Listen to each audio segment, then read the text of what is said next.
ஞானானந்தமயம் தேவம் நிர்மலஸ்வரியாகதம் ஆதாரம் சர்வ வித்யானம் லட்சுமி ஐகிரிவா பாஸ்மகி. விருட்சம்னா மரம்.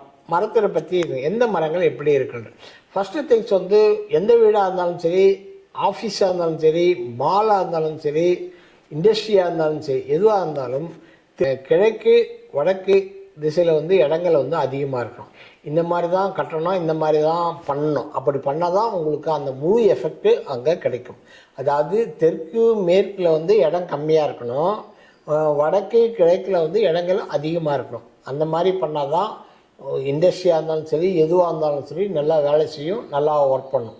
அதே மாதிரி தெற்கு மேற்கில் பெரிய பெரிய மரங்கள் வைக்கலாம். என்ன மரங்கள் வேணாலும் வைக்கலாம். உங்களுடைய தென்னை மரம் வைக்கலாம், எல்லாம் வைக்கலாம். ஆனால் வாழை மரம் வைக்கக்கூடாது. வாழை மரம் நீர் சத்துள்ள மரம்.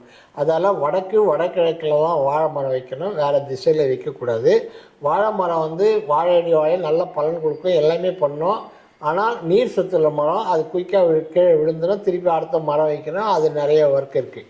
ஆனால் தெற்கு தென்மேற்கு திசையில் அடர்த்தியான நல்ல பெரிய மரங்கள் வைக்கிறது அந்த இடத்துக்கு ரொம்ப ரொம்ப நல்லது.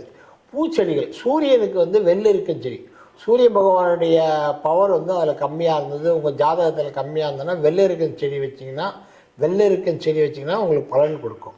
அதே மாதிரி சந்திரனுக்கு பவளமல்லி வச்சிங்கன்னா, சந்திரன் வீக்காக இருந்ததுன்னா அவங்க பவளமல்லி வைக்கலாம். செவ்வாய்க்கு செண்பக மரம்னு ஒரு மரம் இருக்குது. அந்த செண்பக மரம் வேங்கை மரம்னு சொல்லுவாங்க, அது வைக்கலாம். ஆனால் இலுப்ப மரம் வச்சிங்கன்னா உங்களுக்கு ரொம்ப பவர். குருவுக்கு இலுப்ப மரம் தான் ரொம்ப பெஸ்ட்டு. இலுப்ப மரம் வச்சிங்கன்னா தெய்வ ஆகர்ஷண சக்தி அதிகமாக இருக்கும். ஆனால் அது கிழக்கு வடகிழக்கு திசையில் வைக்க வேண்டாம், இதில் வைக்கலாம். அதை ரெகுலராக பூஜைகளும் பண்ணலாம். இலுப்பை ரொம்ப தெய்வத்திலேயே இதுலேயே அதிகமான பவர் உள்ள விருட்சங்களில் பார்த்தா ரெண்டு தான். ஒன்று இலுப்பை, இன்னொன்று மகிழம்பூ மரம். மகிழ மரம் வீட்டில் இருந்தோன்னா அந்த வீட்டில் எந்த காலத்திலும் பணப்பிரச்சனை இருக்காது. அதே மாதிரி இலுப்பு மரம் இருந்தாலும் பணப்பிரச்சனைகள் இருக்காது. தெய்வ சக்தி எப்பவுமே நடமாடிகிட்டே இருக்கும். இந்த 2 மரம் தான் இண்டஸ்ட்ரி, அதாவது கம்பெனியாக இருந்தாலும் பரவாயில்ல, வியாபார ஸ்தலங்களாக இருந்தாலும் பரவாயில்ல, மாலாக இருந்தாலும் பரவாயில்ல, எதுவாக இருந்தாலும் நீங்கள் அதை வச்சிங்கன்னா உங்களுக்கு பலம் நிறைய கொடுக்கும். பூச்செடிகள் செம்பருத்தி வைக்கலாம். செம்பருத்தி செவ்வாயோட பலத்தை இன்க்ரீஸ் பண்ணி கொடுக்கும். பூச்செடிகள் வடக்கு கிழக்கில் வைக்கணும். சின்ன ஹைட்டு, ரொம்ப பெரிய ஹைட்டு வர்ற மாதிரி பூச்செடி வைக்கக்கூடாது. அரளிப்பூ தெற்கு பக்கத்தில் வைக்கலாம். தென்மேற்கு வடமேற்கில் வைக்கலாம். அரளிப்பூ செடி முன்பக்கம் வைக்கக்கூடாது. அரளி குற்றங்களை, அதாவது அரளி உங்களுக்கு என்னென்னா தோஷங்களை நிவர்த்தி செய்யப்படாக இருக்கலாம். இருந்தாலும் அரளிப்பூக்கு சில கெட்ட குணங்கள் உண்டு. அதால் அதை முன்பக்கம் வைக்கக்கூடாது, பின்பக்கம் வைக்கலாம், இல்லை சைடில் வைக்கிறது நல்லது. ஸோ எந்த மரம் வைக்கணும், எந்த மரம் வைக்கக்கூடாதுன்னு சொல்லியிருக்கேன். இன்னும் கூட நிறைய இருக்குது. அதாவது என்ன மரம் முருங்கை மரம் வைப்பாங்க. முருங்கை மரம்லாம் வீட்டில் வைக்கிறது நல்லதில்லை. என்னை பொறுத்தவரைக்கும் நிறைய பேர் முருங்கை காய்க்குது, முருங்கை இது பண்ணுறதுன்னு முருங்கை மரம் கெட்ட பலன்களை அதிகமாக கொடுக்கும்.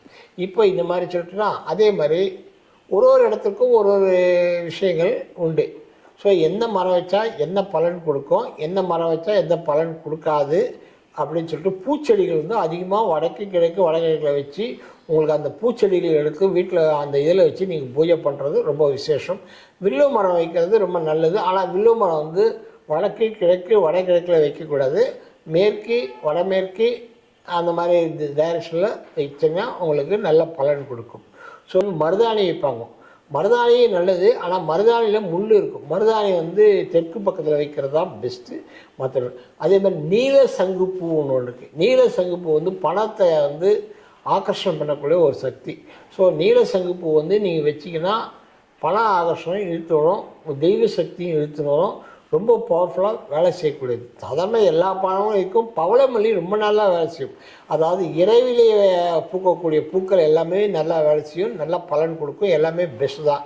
ஆனால் இரவில் பூக்கிற எல்லா மலர் செடிக்கும் பாம்பு வரும்னு சொல்லுவாங்க. அது பாம்பு வராமல் பார்த்துக்கிறது உங்களுடைய வசதிகள் பொறுத்து அதை பார்த்துக்கோங்க. ஸோ இந்த விருட்சங்கள்லேருந்து வரக்கூடிய காற்று உங்களுடைய மேலே பட்டதுன்னா உங்களுக்கு ரொம்ப விசேஷம். இப்போது வில்வ மரத்துக்கு கீழே நீங்கள் நின்னீங்கன்னா, வில்வ மரம் மழை பெய்யும் போது வில்வ மரத்துக்கு கீழேன்னா வில்வ மரத்துலேருந்து ஜலம் உங்கள் தலை மேலே விழும். அது உங்களுடைய பணப்பிரச்சனையை தீர்த்து வைக்கும். அரச மரத்துக்கு கீழே வந்தீங்கன்னா உங்களுக்கு ஜலம் வந்து மழை பெய்யும் போது அரச மரத்துக்கு கீழே இருந்தீங்கன்னா அரச மரத்தோட ஜலம் வந்து பட்டு அது வந்து கிளியர் பண்ணி கொடுக்கும். ஸோ அது மாதிரி ஒரு மரங்களும் ஒரு பவரை கிளியர் பண்ணி கொடுக்கும் உங்களுக்கு. புளிய மரத்துக்கு கீழே வந்து மழை பெய்யும் போது நிற்கக்கூடாது. புளிய மரத்துக்கு கீழே மழை பெய்யும் போது நின்னீங்கன்னா உங்களுக்கு வந்து கெட்ட சக்திகள் உங்களை அணுகிறதுக்கு வாய்ப்புகள் அதிகமாக உண்டு. ஸோ புளிய மரத்துக்கு கீழே வைக்கக்கூடாது, நிற்கக்கூடாது, அதை பார்த்துக்குங்க. ஸோ இந்த மாதிரி எந்த திசையில் என்ன வைக்கிறது, அதே மாதிரி தண்ணி எங்கே போகிறது, தண்ணி வந்து இந்த திசையில் போய் அந்த மரத்துக்கு போகிற மாதிரி நீங்கள் பண்ணுறது ரொம்ப பெஸ்ட்டு. மகிழ மரமும் இலுப்பை மரமும் ஒரு மரத்துக்கும் வைக்கலாம், ஒரு ஓகே, பட் இதுதான் ரொம்ப பெஸ்ட்டு. அதே மாதிரி வடகிழக்கு மூலையில் மேற்கு மூலையில் பிள்ளையார் வச்சு பிள்ளையாருக்கு பக்கத்தில் இது வைக்கலாம், வெள்ளருக்கு செடி வச்சிங்கன்னா உங்களுக்கு நல்லாயிருக்கும். வெள்ளருக்கு வந்து பூ வந்து பிள்ளையாருக்கு போட்டிங்கன்னா உங்களுக்கு நல்லாவே இருக்கும். அது இடம் இருக்கிறவங்களும் தேவையில்லை, அது வந்து உங்களுக்கு இந்த கம்பெனிஸு ஃபேக்ட்ரி மாலு இந்த மாதிரி இருக்கிற இடத்துல அது பண்ணால் அது நல்லா ஒர்க் பண்ணும். மாலுக்கு வந்து நிறைய பேர் வருவாங்க. ஸோ இந்த விருட்சங்கள் வந்து உண்மையிலேயே வந்து அதுக்கு வந்து சுவாசம் பண்ணி ஒரு காற்றை வெளியே விடும். அந்த காற்று வந்து அந்த இடத்துலையே இருக்கும்.